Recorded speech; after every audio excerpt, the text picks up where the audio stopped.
నమస్కారం. ఈరోజు 5 రాష్ట్రాల ఎన్నికల ఫలితాల్లో 3 రాష్ట్రాల్లో భారతీయ జనతా పార్టీ విజయదుందుబి మ్రోగించడం చాలా సంతోషం కలిగిస్తున్నది. ఇది బీజేపీ యొక్క సైద్ధాంతిక విజయం. అభివృద్ధికి, జాతీయవాదానికి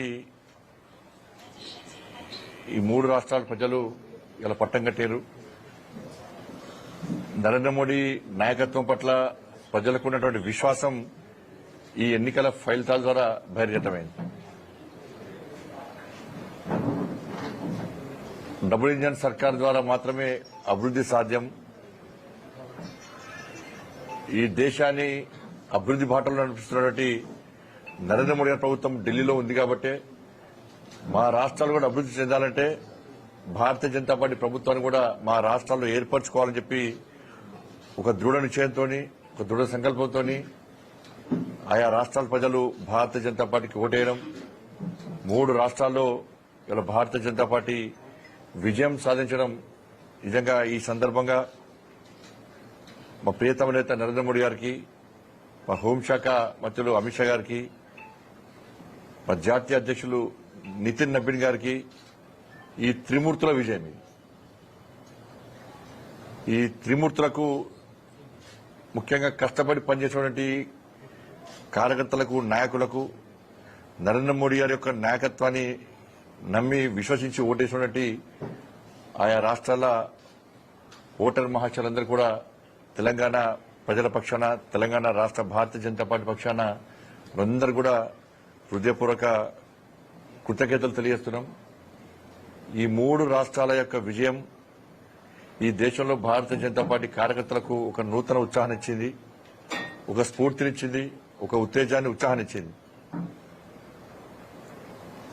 దీన్ని స్ఫూర్తిగా తీసుకుని రాబోయే రోజుల్లో దేశవ్యాప్తంగా అన్ని రాష్ట్రాల్లో భారతీయ జనతా పార్టీ ప్రభుత్వాన్ని ఏర్పాటు చేయాలని చెప్పి నరేంద్ర మోడీ గారి యొక్క లక్ష్యం ఉందో, కాంగ్రెస్ ముక్త భారత్ అనేటువంటి లక్ష్యం ఉందో దాన్ని సాకారం చేయడానికి ప్రతి భారతీయ జనతా పార్టీ కార్యకర్త ముందుకొచ్చి పనిచేయడానికి సిద్దంగా ఉండడానికి ఈ ఎన్నికల ఫలితాలు దోహదపడ్డాయన్న విషయం వాస్తవం. ముఖ్యంగా చూస్తే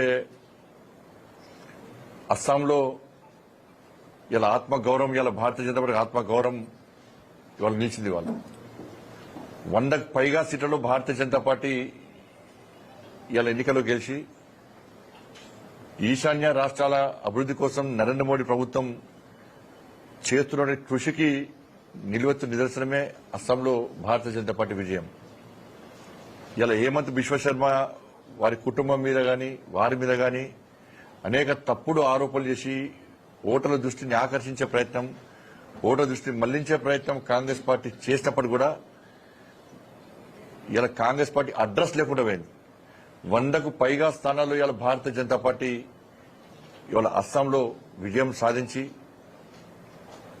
ఇలా తిరిగి ప్రభుత్వం ఏర్పాటు చేయడం అంటే నిజంగా చాలా గొప్ప విషయం. ఇది కాంగ్రెస్ పార్టీకి సంబంధించిన హేమీలే అక్కడ ఓడిపోయారు.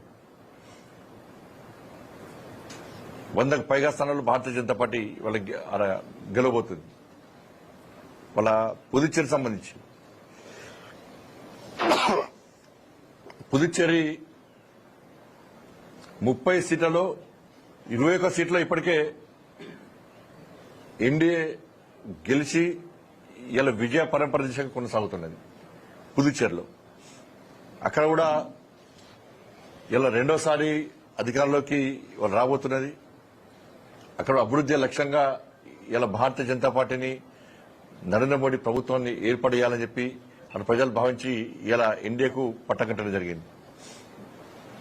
ఇవాళ బెంగాల్లో, వెస్ట్ బెంగాల్లో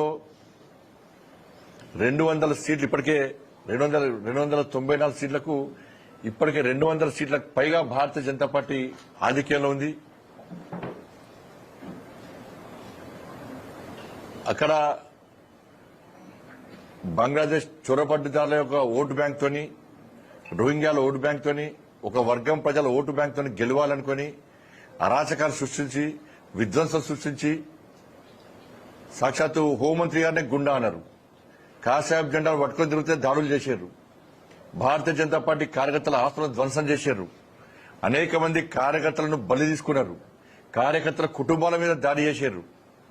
మరి అనేక మంది కార్యకర్తల యొక్క బలిదానాన్ని స్ఫూర్తిగా తీసుకొని అక్కడ భారతీయ జనతా పార్టీ కార్యకర్తలు ఇవాళ కసితోని ఒక సంకల్పంతో జై శ్రీరామని గర్జిస్తూ పనిచేయడం వల్లనే ఈరోజు బంగ్లాదేశ్ వాళ్ళు చూడబడతారని ప్రోత్సహిస్తున్నటువంటి టీఎంసీకి గుణపాఠం చెప్పే విధంగా ఇవాళ ప్రజలు ఇవాళ భారతీయ జనతా పార్టీకి పూర్తి మెజార్టీ కట్టబెట్టి ఇలా అరాచకత్వానికి సమాధి చేసిన విషయాన్ని ఇలా పశ్చిమ బెంగాల్లో వాళ్ళ ఫలితాలు ఇలా చూపడతాను. వాళ్ళ దేశం యొక్క రాష్ట్రపతి గారిని అవమానపరిచారు, దేశ ప్రధానిని అవమానపరిచారు, గవర్నర్ వ్యవస్థనే అవమానపరిచారు, ఎన్నికల వ్యవస్థనే అవమానపరిచారు. ఇన్ని చేసినప్పుడు కూడా ప్రజలు విసిగి వేశారుపై ఎట్టి బస్లో మమతా బెనర్జీ ప్రభుత్వానికి సమాధి కట్టాలని చెప్పి ఆలోచించే ఇవాళ భారతీయ జనతా పార్టీని ఇవాళ ఇంత మెజార్టీతో గెలిపించారు. ఇవాళ చాలా మంది విశ్లేషకులు లేదు ఇక్కడ గెలిచడం కష్టం, మైనార్టీలందరూ ఒక్కడైతున్నారు, హిందువులందరూ ఒక్కడి కావడం కష్టం, హిందువులందరూ ఓటు బ్యాంక్ గా మారడం కష్టం, మమతా బెనర్జీ యొక్క మేనిఫెస్టో హిందూ సమాజాన్ని చీల్చడానికి అవకాశం ఉంది అని చెప్పించి అనేక మంది విశ్లేషకులు భావించినప్పుడు కూడా ఇలా హిందువులందరూ ఓటు బ్యాంక్ గా మారితే ఫలితాలు ఏ విధంగా ఉంటాయో, వారు వన్ సైడ్ లెక్కనే ఫలితాలు ఏ విధంగా ఉంటాయో ఇవాళ పశ్చిమ బెంగాల్లో జరిగినటువంటి ఎన్నికల ఫలితాలను ఇవాళ మనం గమనించాల్సిన అవసరం ఉంది. హిందువులందరూ ఓటు బ్యాంక్ గా మారారు.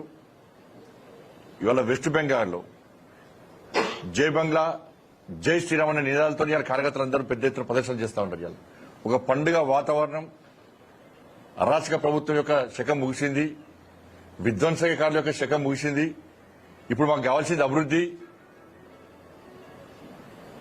అని చెప్పి ఒక డబుల్ ఇంజన్ సర్కార్ ద్వారా అభివృద్ధి సాధ్యమని చెప్పి భావించే ఇవాళ బెంగాల్ ప్రజలందరూ కూడా ఇవాళ నరేంద్ర మోడీ గారి నేతృత్వంలోని ఇవాళ భారతీయ జనతా పార్టీ ప్రభుత్వానికి ఇవాళ మద్దతు తెలిపి 200 పైగా స్థానాల్లో గెలిపించడం అంటే మామూలు విషయం కాదు.